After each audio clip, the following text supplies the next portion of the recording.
From our State House studio in Montgomery, I'm Todd Stacy. Welcome to Capitol Journal. It's almost over. Today is the last day of the Alabama Legislature's regular session, and as we speak, they are still meeting. We expect the House and the Senate to adjourn sine die any minute now. Lawmakers are ending the session with one legislative day to spare, but not before dispensing with a flurry of last-minute controversial bills. In fact, the House and Senate took up arguably the most controversial bills of the entire session here on the last day. We'll start in the Senate, where the Transgender bathroom bill was the first up on the agenda. House Bill 322 would require K-12 students to only use restrooms and locker rooms corresponding to the sex on their birth certificates. During the discussion, Senator Shay Shelnut added an amendment that would prohibit teachers from including instruction on sexual orientation or gender identity for grades K through 5. The language mirrors a recently passed Florida law known by critics as "Don't Say Gay," even though those words don't appear in the text. Senator Bobby Singleton, the Democratic leader, said he was okay with the original bill dealing with bathrooms, but spoke out in strong opposition to adding language on school instruction. He said it places an undue burden on teachers. You can't answer my question, Mr. Teacher. What's your question, little Johnny? My question is, I just want to know, am I a boy or girl? Little Johnny, you're a boy. All right, let's move on to science. Let's talk about math today. You just answered on gender. You just answered a question based on gender. So now you're telling me the teacher can't answer that question. But you just answered it the way I think a teacher should be able to do it. So, but according to your amendment, they won't be able to answer that question that way. Because that's a gender question. And that's innocent. You're taking the innocence and the education from a teacher to be able to teach a child if a child wants to know. After the Republican majority invoked cloture to cut off debate, the Senate passed the bill on a party line vote of 26-5. The bill returned to the House of Representatives, which concurred with the Senate changes. So House Bill 322, as amended, now goes to the governor's desk. The House took up another transgender bill.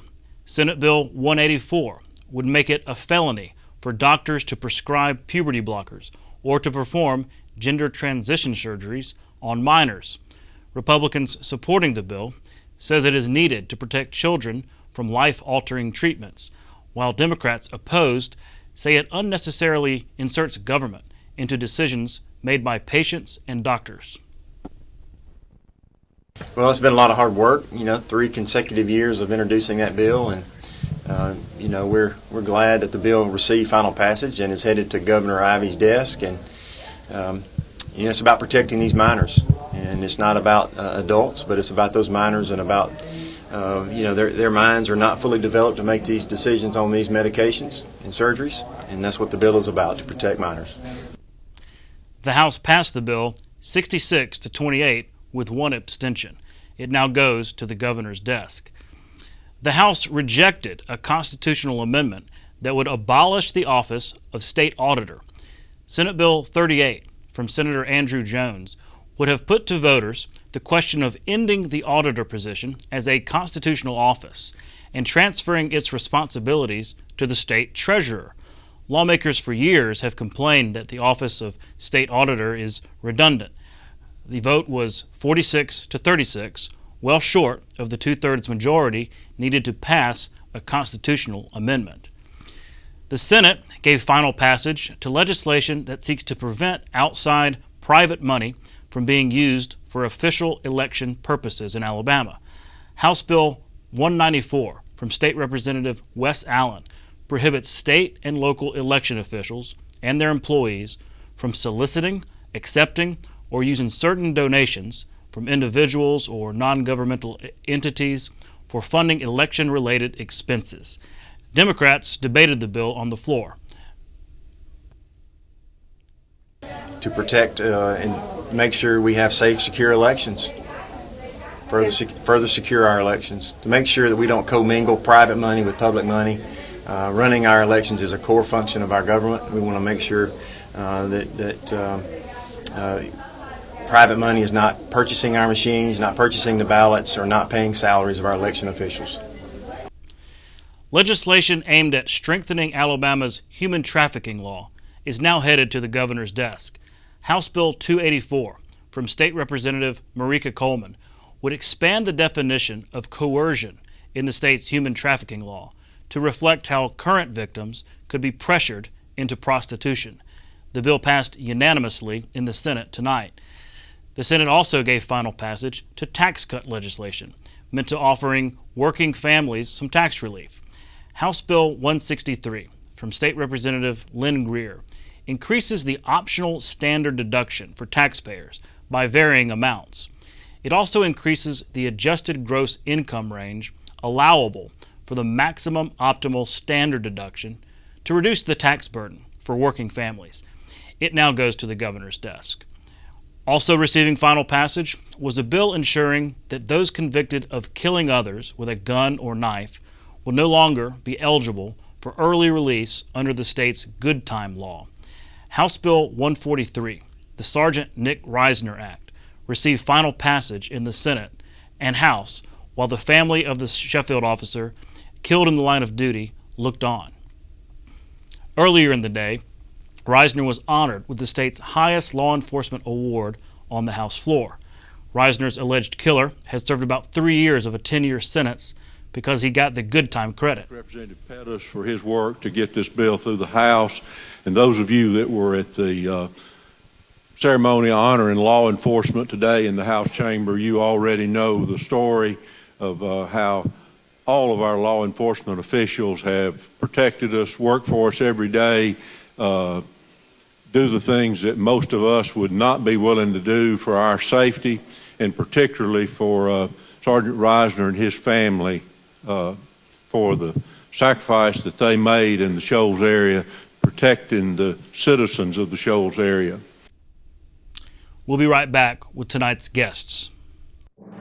You can watch past episodes of Capital Journal online at video.aptv.org. Capital Journal episodes are also available on APTV's free mobile app. You can also connect with Capital Journal and link to past episodes on Capital Journal's Facebook page. And you can listen to past episodes of Capital Journal when you're driving or on the go with Capital Journal podcasts. Keep up with what's happening with Capital Journal.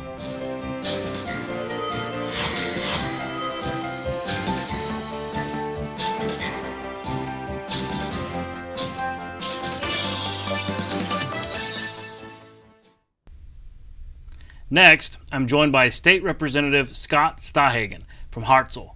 Mr. Stadthagen, thanks for coming on the show. Thanks for having me, Tom. Well, you are certainly in the news today. Your bill was on the floor. Really caused a stir. I mean, the State House was all abuzz over the issue of transgender issues in general.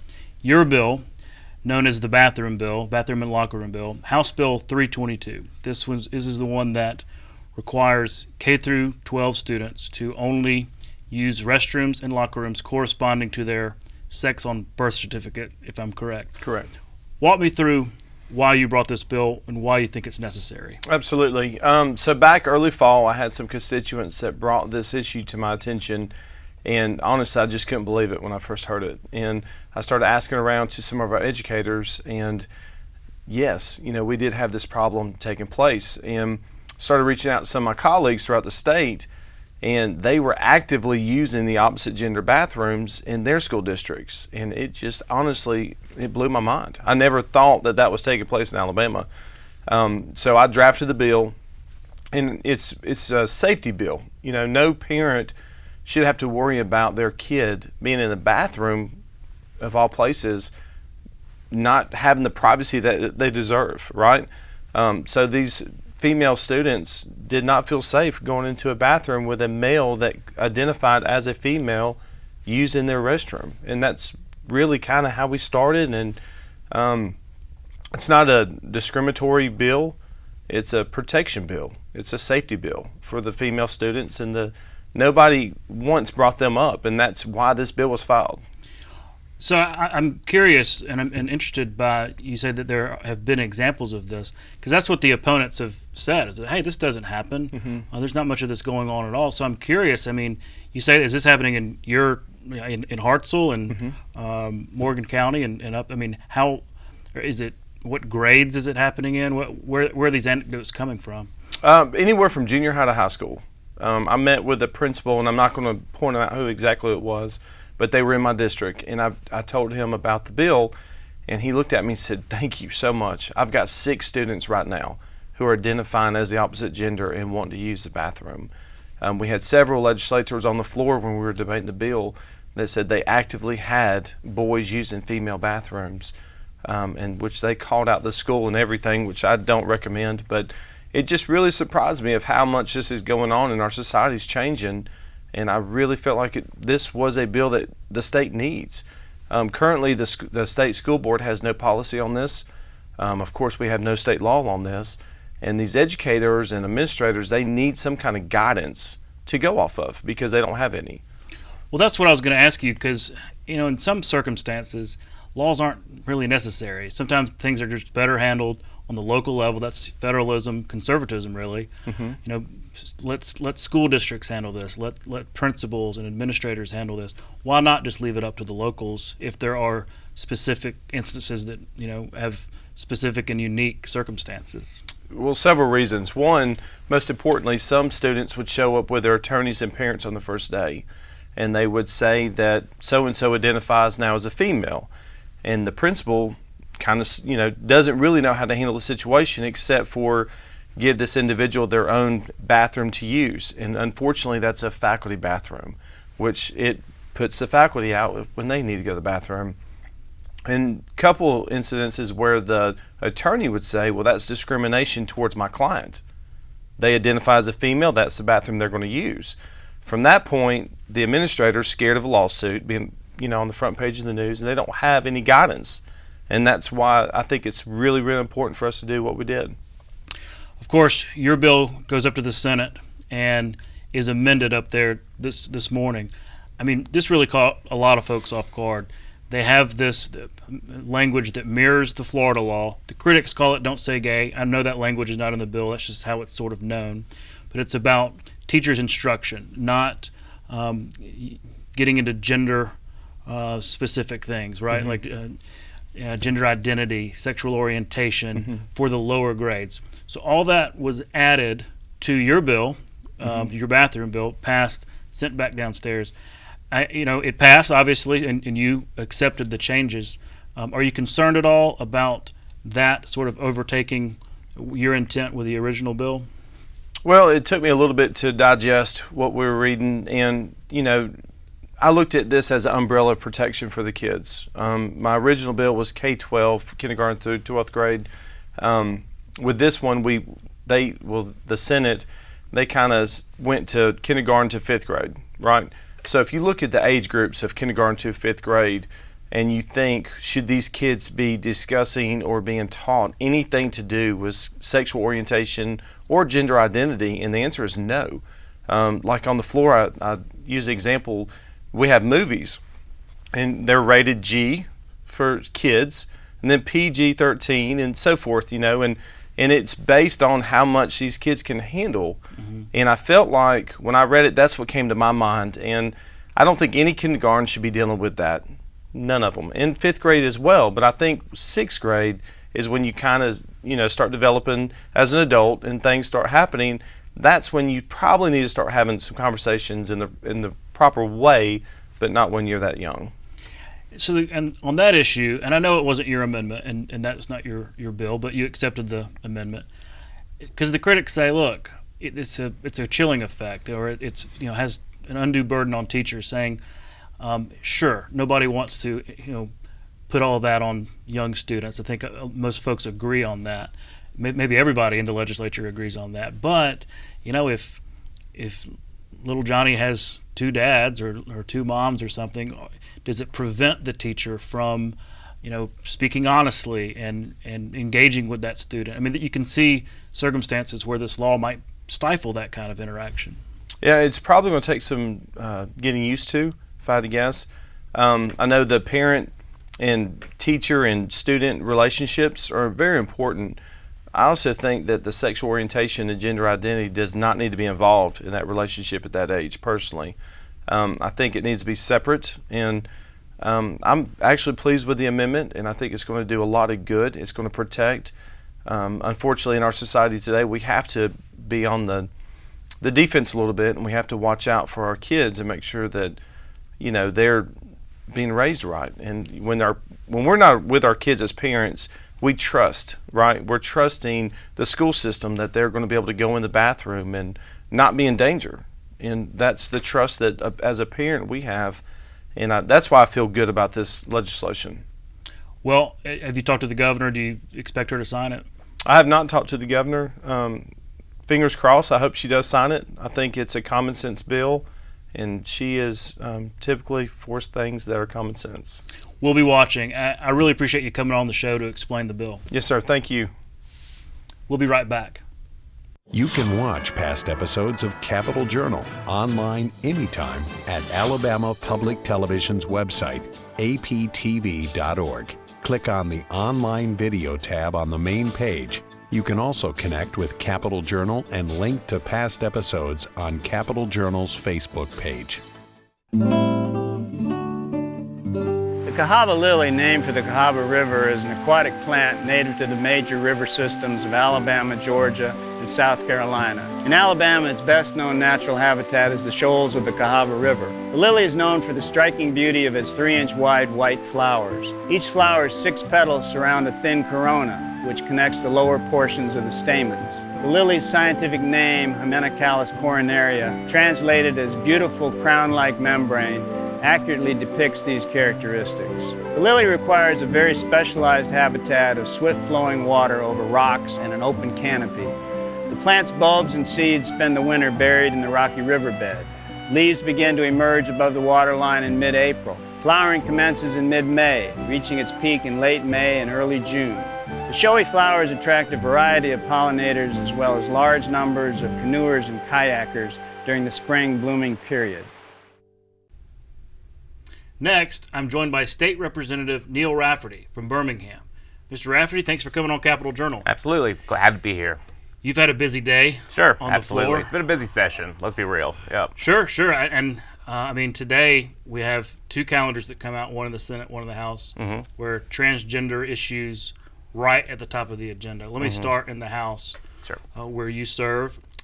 It was the treatment bill. Correct. They dealt with a different one in the Senate, but at the very beginning of the House calendar, y'all have this bill dealing with treatments for minors, surgeries, puberty blockers, things like this, banning all that. Sure.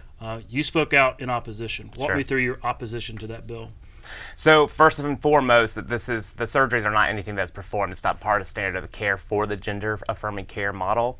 It just isn't. So permanent procedures are not part. So I want to go on and clear the air and say that that's just part of the shock and awe campaign for kind of getting people riled up about this bill. Make it sound scary. Make it sound scary, right? You always have to have a boogeyman with these kind of cultural wedge issues, and that was their boogeyman in this one. So what about the puberty blockers and things like that? So these things have been in use, FDA approved for 30 years now. The Mayo Clinic says they're safe and effective.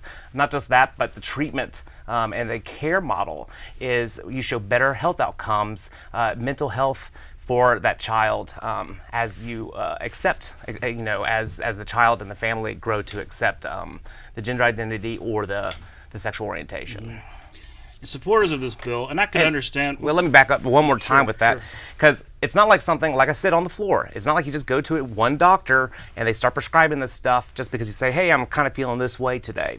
It is definitely child-centered with the parents and then a team of healthcare providers and mental health professionals that are working with the family as a whole unit in order, and very slowly, in order to make sure that the child gets the best care and is the best care and the safe care.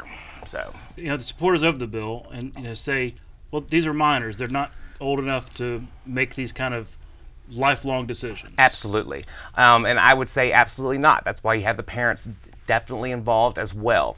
And there's a lot of parents They're right. The brains aren't fully developed. That is very true. That's why you don't just leap, spring them into something without working with the parents, along with a team of mental health professionals, and then finally, working with doctors and that kind of thing.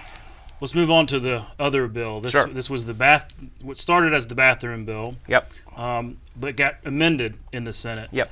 A lot of people didn't see this amendment coming. I sure didn't. It added in some of this language mirroring the Florida law. Mm-hmm. Critics call it the "Don't Say Gay," even though it's technically not in the bill, but that's what it's kind of known as. Comes back down to the House. You were very vocal in your opposition, not just to the bill, but into how it changed. Why is that? Well, so there's one thing that when Representative Stadthagen brought this bill forward the first time and through the House, he was very insistent that this bill was not about transgender, or transgender individuals or transgender students. He said that this bill is very much so about protecting women and girls from getting raped in the bathroom, which is apparently an issue.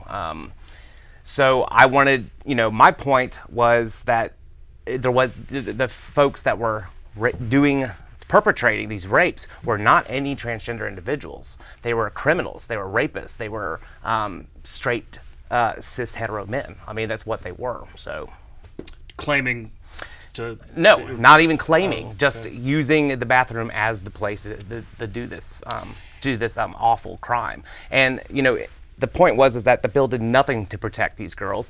It did nothing to talk about how we need to be talking to folks about bodily autonomy, consent, and other things that would hopefully prevent rape if we actually were going to be honest about it. Well, and I just spoke with him about this, and I was kind of surprised to learn he did have specific instances, and because I'd heard a lot about, hey, this stuff doesn't really happen, and yet it also seems to be applying broad law to maybe some specific local circumstances. That's what it sounds like to me too. I know of many schools that have been able to work around this issue without embarrassing the child, embarrassing the family, or outing the kid in front of everybody, making it this big deal. The other problem with the bill is that it's just simply unenforceable. Like, how is this going to be done?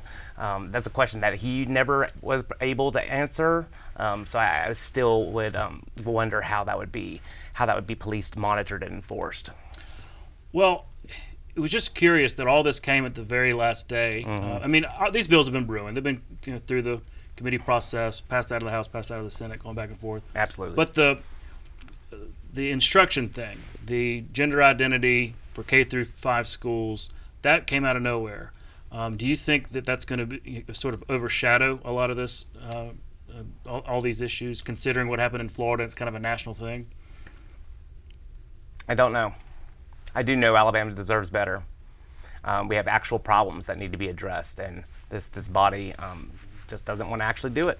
They'd rather have these divisive wedge issues. You were pretty emotional on the House floor and had some, really stern things to say. Are there going to be some hard feelings going forward, considering what happened here at the last day here in the session?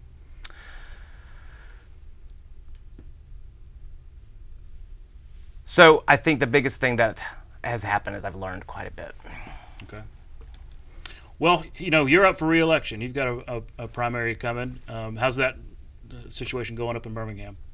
It's going fine as far as I can see. Got a great team of volunteers, and we've just been pushing forward, knocking on doors, making sure that the good people of House District 54 know my platform, know what I stand for, and know that I stand for them.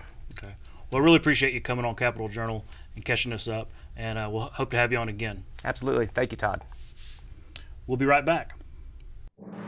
You can watch past episodes of Capitol Journal online at video.aptv.org. Capitol Journal episodes are also available on APTV's free mobile app. You can also connect with Capitol Journal and link to past episodes on Capitol Journal's Facebook page. And you can listen to past episodes of Capitol Journal when you're driving or on the go with Capitol Journal podcasts. Born Henry Louis Aaron on February 5, 1934 in Mobile, Baseball icon Hank Aaron first honed his baseball skills while growing up in Alabama. He is best known for breaking Babe Ruth's record of 714 home runs, ultimately hitting 755, a record that stood from 1974 to 2007. During his career, Aaron was a member of the Milwaukee and then Atlanta Braves for 21 seasons and made the National League All-Star team every year from 1955 to 1974. He won 3 Gold Glove Awards for outfield, and his lifetime records for most runs batted in and most extra base hits still stand. Aaron was elected to the Baseball Hall of Fame in 1982 with 97.8% of the votes cast. In 2002, he received the Presidential Medal of Freedom, the nation's highest civilian honor.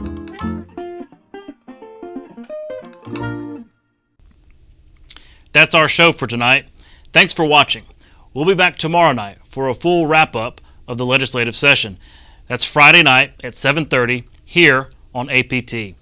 For our Capital Journal team, I'm Todd Stacy. We'll see you next time.